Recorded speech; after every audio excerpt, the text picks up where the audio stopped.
got a very simple yet can be a very powerful metal riff strategy for you today. We're going to learn this riff. It's going to be a very specific song. It's the one you guys have been learning in the past 2 lesson videos. By the way, I'll have in the description, I'll have the videos in this particular series that we're doing here for this song. It's called Overcometh. It's from my latest album, Overcometh. I want to thank you guys for the support on that. We're going to learn the chorus of this song, which is just 4 power chords. That is it. But I've got some little things that we do that make certain parts of it unique, and we're going to get into some metal songwriting and riff writing tips in this video as well. So let's get started. Real quick, my Patreon supporters, you guys have the tabs and a backing track, 2 backing tracks to play along with, so make sure you download those. Oh, and stay tuned for our guitar chat at the end. So of course, I'm going to play the riff for you now out in the open. Now pay attention to the second time around, okay? I know you heard it in the intro, but pay attention to the second time. I do some different stuff, really just some palm muting, okay? And I'll explain why I do that throughout the lesson. And I do a little bit of riffing at the very end before going back to the next part of the song, okay? So here it is.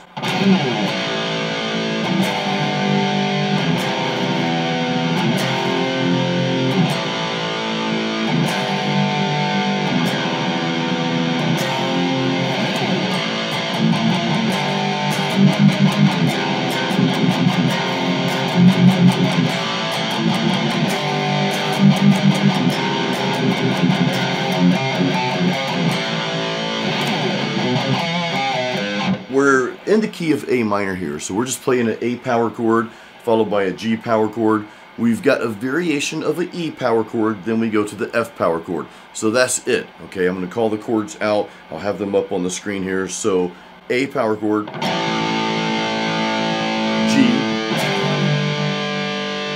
variation of E, F.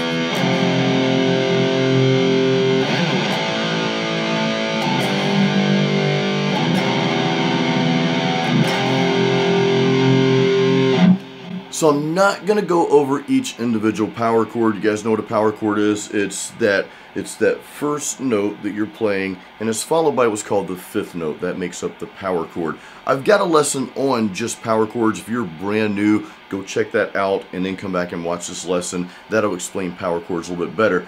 But anyway, we're playing the A power chord, starting out with that, okay? That open string followed by the 2nd fret on the D string there. Then we're going to go to a G power chord.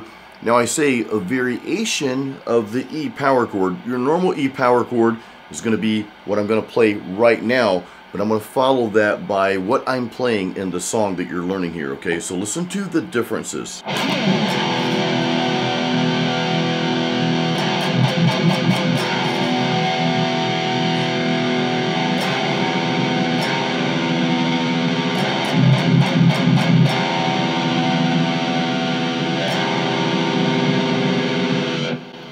The only thing we're doing different here is instead of playing that 5th note of the E power chord, which would be the 2nd fret of the A string, we're just going to move that note up to the 3rd fret of the A string. Now you guys know I'm a big fan of playing a variation of power chords as opposed to always just playing the power chords. I'm kind of doing that in this part of the song. When you listen to Overcometh, you hear the other power chords, though there are a lot of other things going on. There are variations of those power chords, which we went over in the first lesson of this series. By the way, I'll have this series of lessons in the description of this video, so do check those out after you watch this one. But we're doing a variation, what I call a variation of the power chord. Instead of just playing the regular power chord, we're just moving that 2nd note around a little bit, okay? And it just gives a different sound. I don't want to say a cooler sound. I think it sounds a lot cooler in certain circumstances, especially in this case when we're going to go to the F power chord right after that. Let me play, and this is kind of songwriting tips here, guys. It's kind of like riff writing, songwriting, just some things to think about when you're writing your own riffs and progressions in this case. You got a real catchy chorus, for example, but you just, something's not sounding right with just the straight up power chord. So make a little change here and there. Listen to how this E flows into the F. I'm going to play a regular E power chord, okay, then flow into the F. Then I'm going to play it the way that I play it in the song, what we're learning here, okay? So here's what the first version sounds like.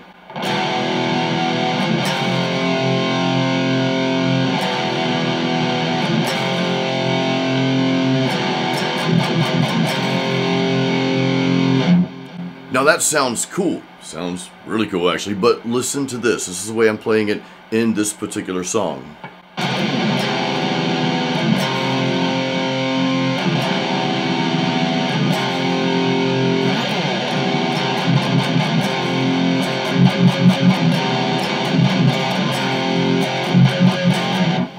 It just gives it a little bit different taste, a little bit different texture. It's like, okay, we've got Cocoa Pebbles all week, and the first one's Cocoa Pebbles, right? Then we just add a little bit of Fruity Pebbles the next day, which was that second way we played it. It's just different, okay? Not necessarily better, but just something to think about as you're writing your own music. Now, let's talk about briefly the second time around. You know, I let those power chords ring out the first time around, okay, while I'm singing. Then the second time around, well, actually, I do that twice, and then the second half, okay, which was the third and fourth time, and I'm confusing us already. I play half the chorus one way, right? I let the power chords ring out. The second half of the chorus, that makes more sense. I chop it up a little bit with some palm muting, so I'm just going to play it through for you real quick.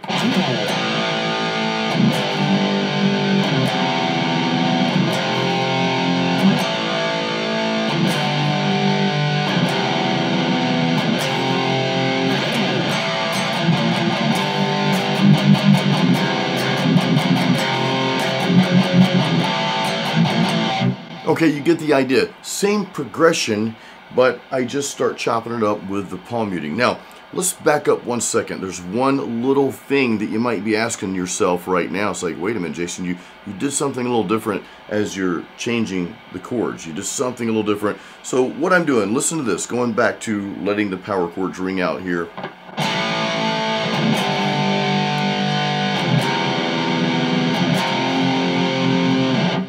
I do just a tiny little palm mute in between those chords.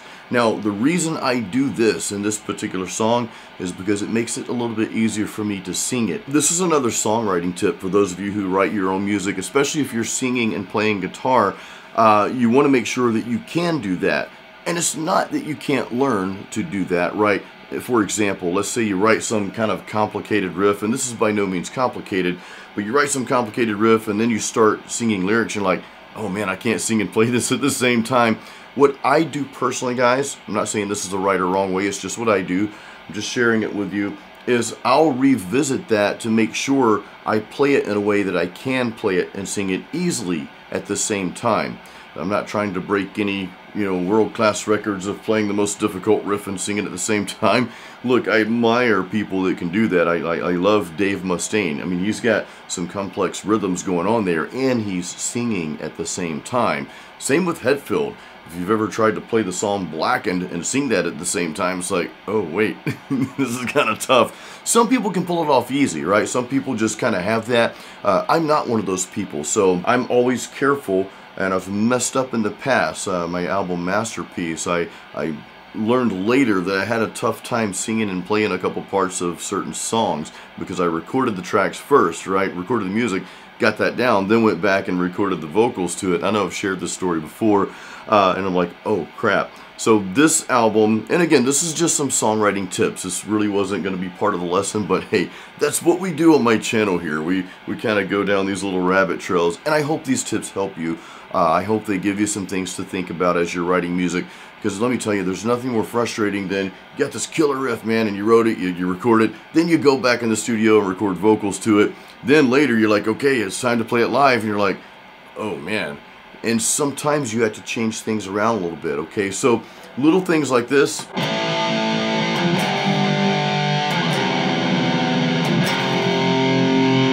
That just helps me keep my timing a little bit while I'm singing. So that's a part that I kind of had to go back and change as I was writing the song. Alright, now it's time for the ending riff. We do have some finger movement going. It's not just a series of power chords. And this is kind of like what I call a transition. And this is that piece of music going from like a chorus in this case to a verse. I don't want to just start playing the verse. I want something to transition into that verse. So here's what I do at the end here.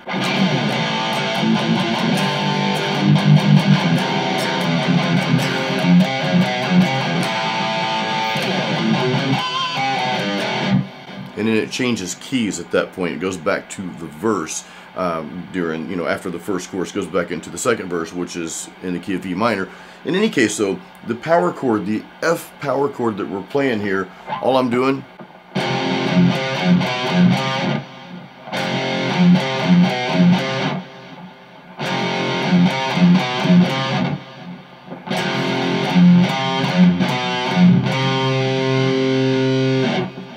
that's really it. So I'm playing the F power chord, and what I'm going to do is I'm playing all downstrokes, by the way. I'm going to go back and forth between the E and the A string here as I'm lifting that pinky finger off the 3rd fret of the A string so that my 3rd finger is on the 2nd fret. So just kind of going back and forth. Let me play that really slow for you. It's a really cool and pretty simple strategy here to break up the power chord a little bit, okay?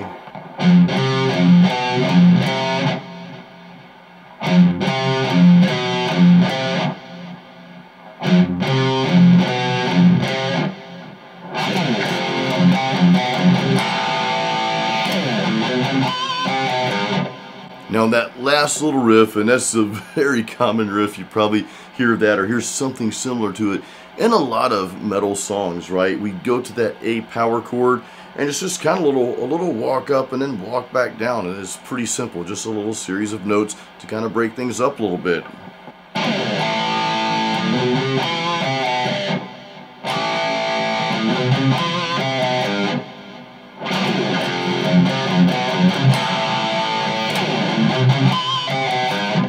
So let's go through the entire riff one more time. I want you guys to play this with me. I'll have the tabs up there for you. So here we go.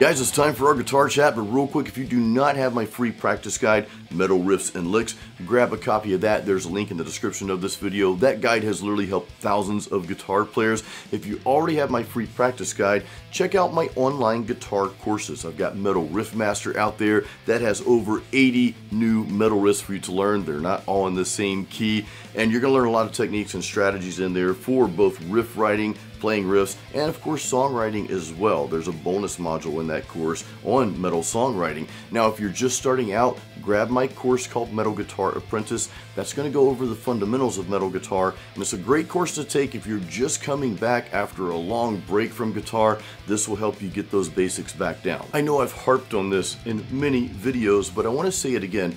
Your metal riffs, whatever you're writing, whatever you're playing, it doesn't necessarily have to be complicated. It certainly doesn't always have to be complicated. Now, if you're playing a style of music or you're writing a style of music, you know, this video, we kind of dug more into riff writing. I mean, this is a very, very good basic lesson for just playing some power chords and coming up with some different ideas.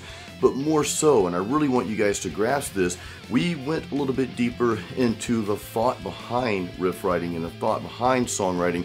One thing I didn't mention is that this type of riff is very good for supporting vocals. In other words, if you have this really powerful chorus and you want those lyrics and those vocals to be the highlight, you want to get that message out there, you might have to not really tone the guitars down, but make them less busy so that the chorus, okay, or that vocal line, whatever it may be, that part of the song is highlighted, okay, kind of above everything else. Then maybe after those vocals are done, you go into a different part of the song, you want to showcase the riffs and the guitar. Hey, that's great. Maybe you want to showcase the bass player or drummer. Give them a little chance in the spotlight too. Never a bad idea. Anyway, I think you guys know where I'm getting at. So we went deeper into the songwriting process. And again, I'm not saying this is the right or wrong way. There is no right or wrong way. I want you guys to know that. Please know that. Please remember that. Don't ever listen to someone that tells you you have to or you should do it a certain way, because have to and should, well, it simply doesn't exist in writing your music.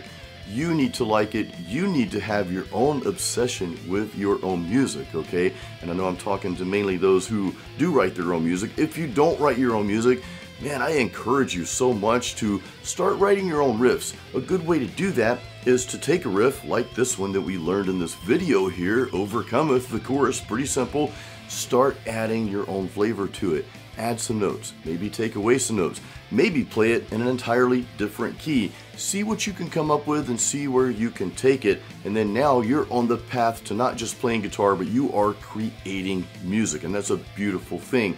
But just remember that not all your riffs have to be overly complex. You may have, again, something else that you want to highlight in that part of the song. Well, this is where the guitars become a supporting factor rather than the main show, if that makes sense. So guys, I hope you enjoyed this video. Hey, give this video a like if you did, and let me know if you have any questions or comments below. I will see you in the next video. As always, keep it metal, guys, and keep playing music. Standing on the edge of darkness.